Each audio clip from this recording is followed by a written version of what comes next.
This is Fothentic History.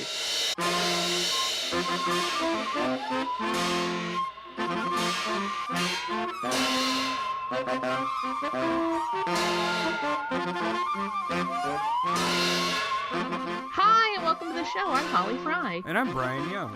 And today we're gonna go back to a little bit of galactic history. So throughout the long, ongoing conflict between the Galactic Empire and the Rebel Alliance, there were a number of times when people fighting as Imperials realized that they couldn't continue to do so for ideological reasons. And today we're going to delve into the stories of three pilots who each found themselves needing to switch their allegiances.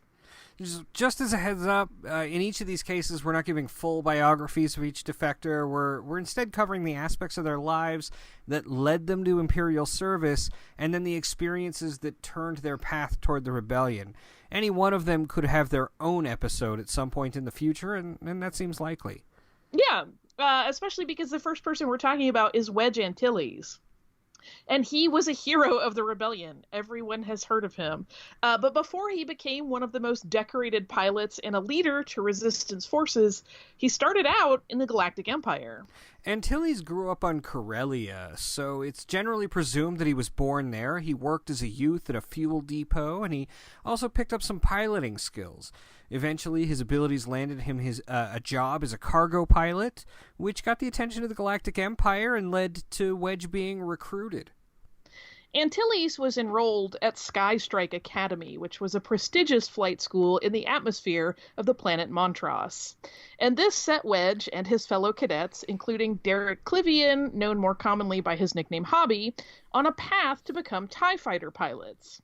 But the future that Wedge had perhaps envisioned for himself shifted as he became cognizant of the brutality of the Empire. Wedge was in the flight academy at the same time that the rebellion was starting to form. As Wedge's concerns escalated and he decided that he was ready to defect, he was able to get a message out to the academy from the academy to Fulcrum. Fulcrum was the code name used by a number of informants and spies early on in the formation of the resistance to the Galactic Empire, and was established by former Jedi Padawan Ahsoka Tano. Fulcrum contacted the Phoenix Cell, led by Hera Syndulla, and Sabine Wren, a member of Phoenix Cell, was dispatched with a mission to get Antilles and two other cadets, Hobby Clivian and Rake Gary. Wren, who had also once been an Imperial cadet before defecting, posed as another Academy attendee named Rhea Talla. And Wedge confided in Rhea, really Sabine, that the ideology they were being taught through their training, one of brutality that dehumanized the enemy as well as some civilians, was not something that he was comfortable with. During a dogfight simulation exercise run by the Academy, Wren attempted to get Wedge, Clivian, and Gary to a rebel corvette, but the plan went awry. Gary was killed, and Antilles, Wren, and Clivian were taken into Imperial custody. The defectors and the rebel agent got a surprise bit of assistance from Agent Callus, who was a high-ranking member of the Imperial Security Bureau, and he enabled them to take a TIE bomber in order to make a daring but ultimately successful escape. Wedge Antilles and Hobby Clivian were introduced to Commander Jun Sato once the rescue team returned to Chopper Base. Yeah, so they pledged their allegiance to the rebellion pretty early on in their careers as Imperials, really technically before their careers began since they were still being trained. It's a little different for our next story. Iden Versio's story sits right at a nexus point in the battle between the Empire and the rebellion that rose up to fight it.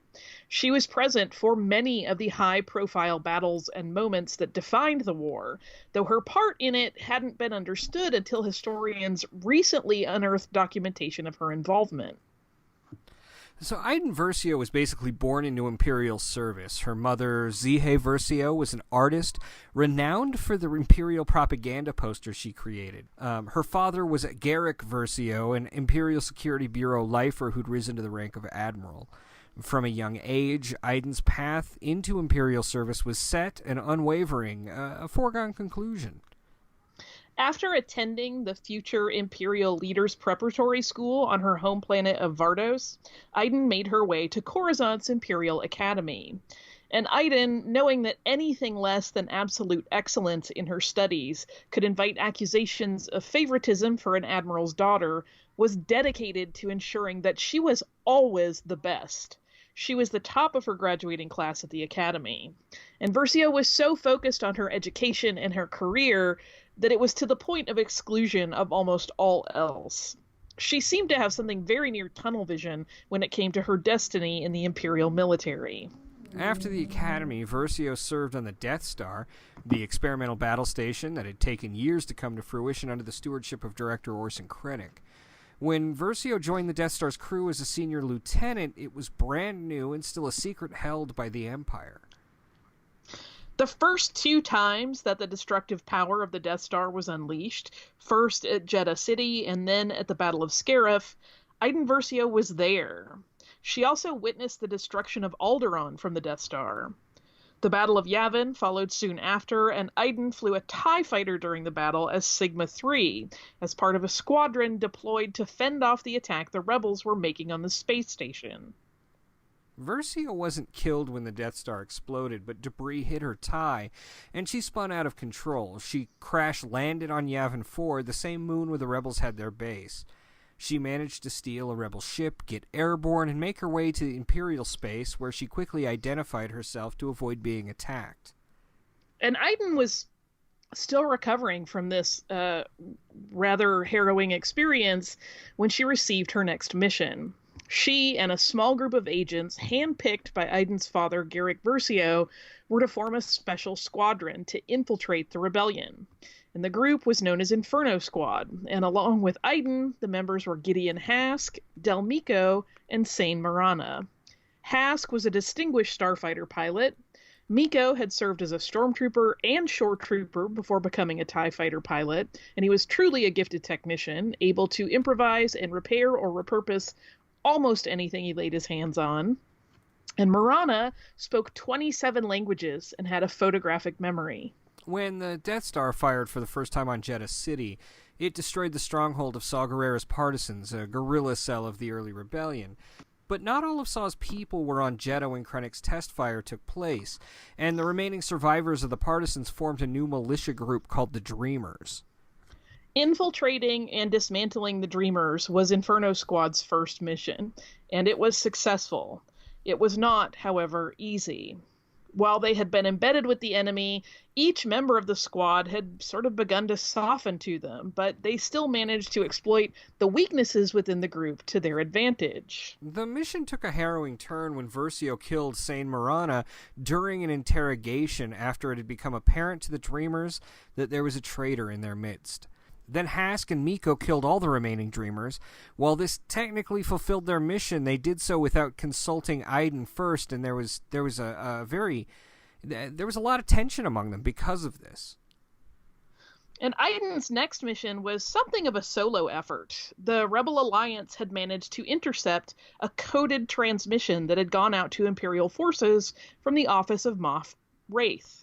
And that transmission outlined the Empire's plan to lure rebel forces to Endor, snare the fleet in a trap, and then just eliminate the rebellion in one fell swoop. That coded transmission was being held on the security cruiser Invincible Faith as rebel intelligence attempted to decode it. And Iden orchestrated her own capture so she would be taken to the Invincible Faith for holding. Versio had been in possession of an ID-10 Seeker droid when she was captured. The droid had been modified by Del Meeko, and before Rebel Techs could dismantle it for analysis, Iden was able to activate it. With ID-10's assistance, Versio was able to escape her holding cell and delete Moff Wraith's transmission, thereby saving the Empire's plan from discovery. And once that message was deleted, Versio had to quickly make her way off of the Invincible Faith, which had gone into high alert because of the tampering with high-profile data. She managed to get to an airlock, fighting rebel troops all the way, and jettison herself into space. And as she fled the security cruiser, Versio had hailed the Imperial Raider II class corvette that Inferno Squad used as its main mode of transportation. The Corvus had been awaiting her signal and appeared out of hyperspace to collect her just as she blew herself out of the Alliance airlock. The next logical use for Inferno Squadron's special talents was at the Battle of Endor, and indeed Versio and her remaining crew were sent to the Forest Moon.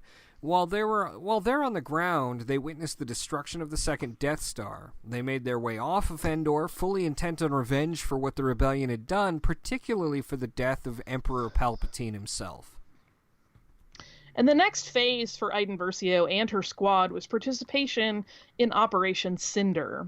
And this was all part of a plan Emperor Palpatine had put into place to be enacted in the event of his death. Even from the afterlife, he was commanding the Imperial remnants to destroy the rebellion. During Operation Cinder, Abednego, Fondor, Vardos, and Naboo were all targeted.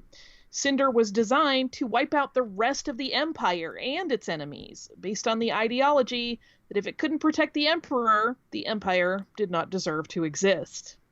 A handful of commanders and operatives were given orders to carry out Operation Cinder, but most of them had no idea what the overall plan entailed. They only knew their small parts in it. When Versio and her crew were dispatched to Vardos to extract an ally, she realized that the Empire was controlling the planet's weather through climate satellites, making it uninhabitable.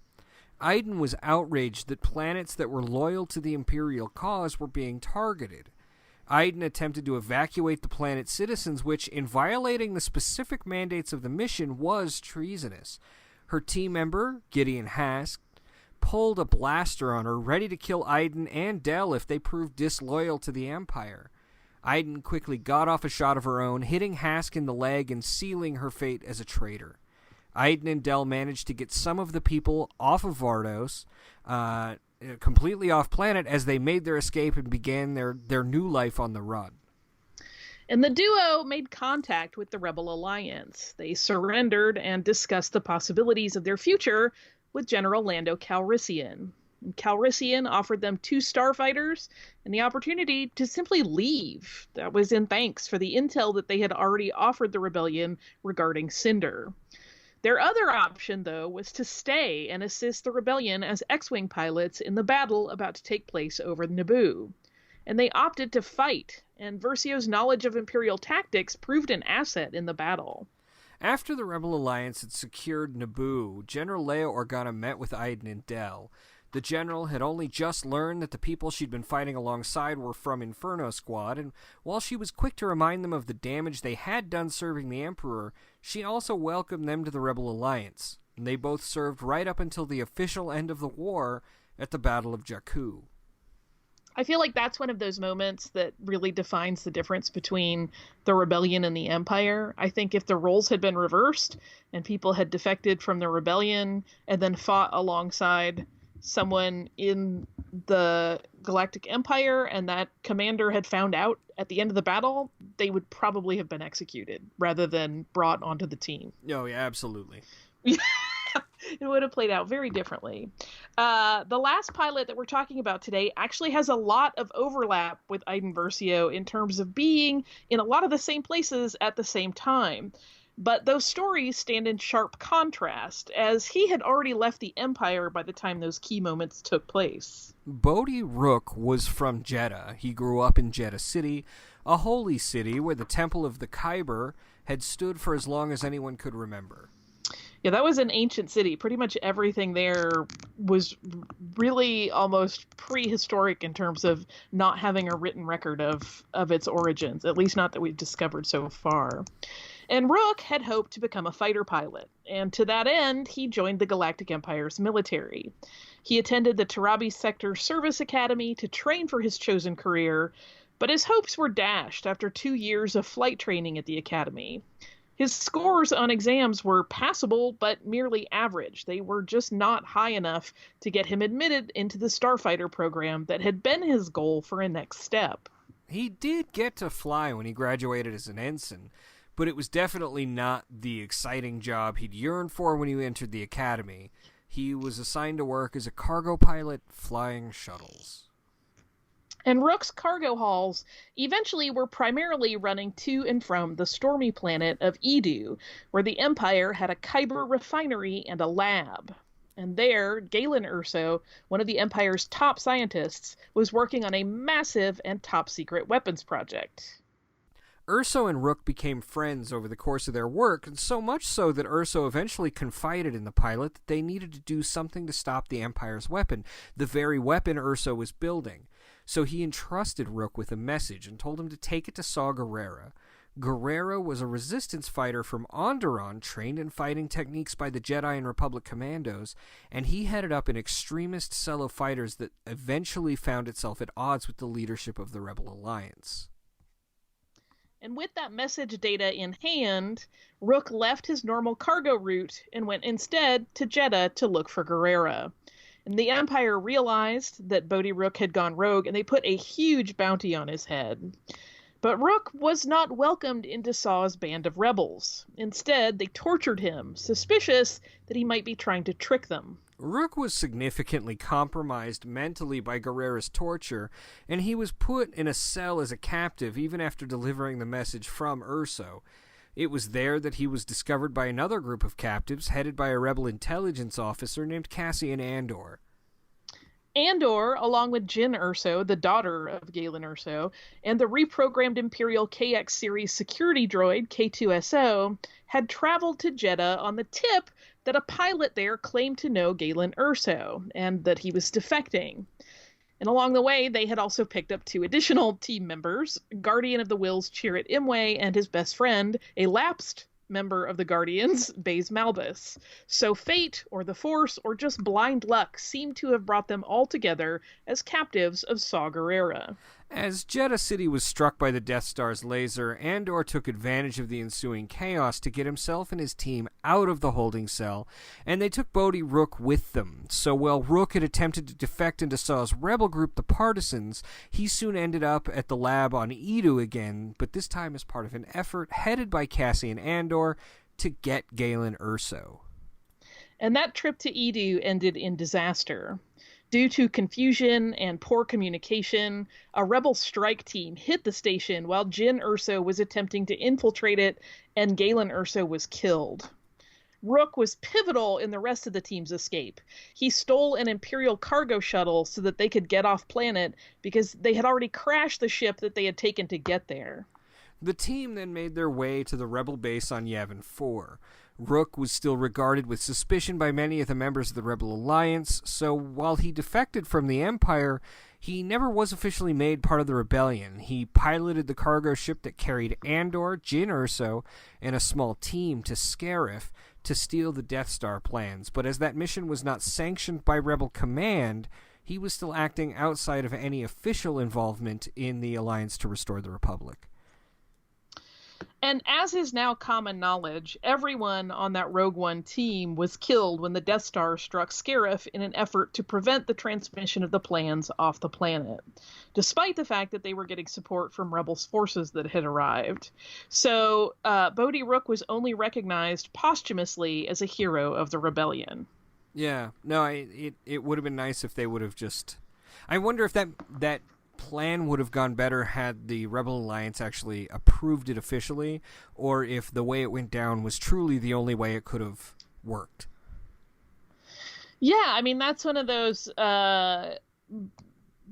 tricky things, right, about history, is that, or anything in life, is that you can only see how it plays out one way, because we only get one life to go through. So, yeah, it's hard to know. There's something to be said for the ragtag approach that they took that was ultimately successful, if at an extremely high cost.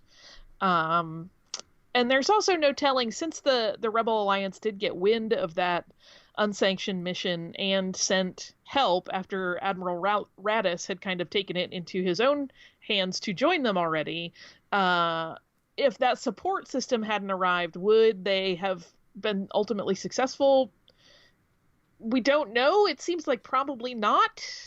Yeah. But, yeah, we don't know for sure. I really love these stories of Imperial Defectors. There's many more I'd really love to delve into, whether that's like Thane Carell, or even, I don't know, I think there's a case to be made that Han Solo could fit in there. Yeah, for sure. I mean, we could even examine... It took him a decade to defect, but there's a gap in between. Yeah. And we could also examine Galen Erso, who technically never left, or he left for a while and went back. but died while he was still technically in the service of the Empire, but made some moves that were ultimately beneficial to the rebellion. There's a lot to examine there. And we could do, I foresee this being a little bit of a series where we occasionally do another installment of Imperial Defectors. Yeah. Yeah. I'd like to see that. So, I don't have any mail, and yeah, I don't have any mail this week. I would love to hear from the audience and their experiences in the with the history that we've talked about. If you want to send us an email, you can do so by using the contact form at fauthentichistory.com. And like I said, we'd love to hear from you. Holly, where can people find you? Oh, everywhere. I'm on Twitter as Surliest Girl. You can go to missedinhistory.com to find my podcast Stuff You Missed in History class. You can go to drawnpodcast.com for my podcast about animation. And then you can go to fullofsith.com and hear Brian and I talking about Star Wars. Yeah, no, I'd love to have you hear us talk about Star Wars some more at fullofsith.com. You can find me on Twitter at Swankmotron, and I write about all of this kind of stuff regularly, so if you go to Twitter and look me up at Swankmotron, you'll be able to find everything I'm doing, and if you can't find it, just ask. So for Fauthentic History, we would really love for you to check out our backlog. You can listen to almost all of our almost 50 episodes now, on our website, which is fauthentichistory.com, and you can find us on social media at Fauthentics for Twitter, and if you look up Fauthentic History on Facebook, you'll find us that way. And wherever you listen to your podcasts, whether that's Spotify or iTunes or Stitcher or wherever, give us a review and tell your friends about us. So unless you've got anything else, Holly, I do not. Well, then that's it till next week. Next time.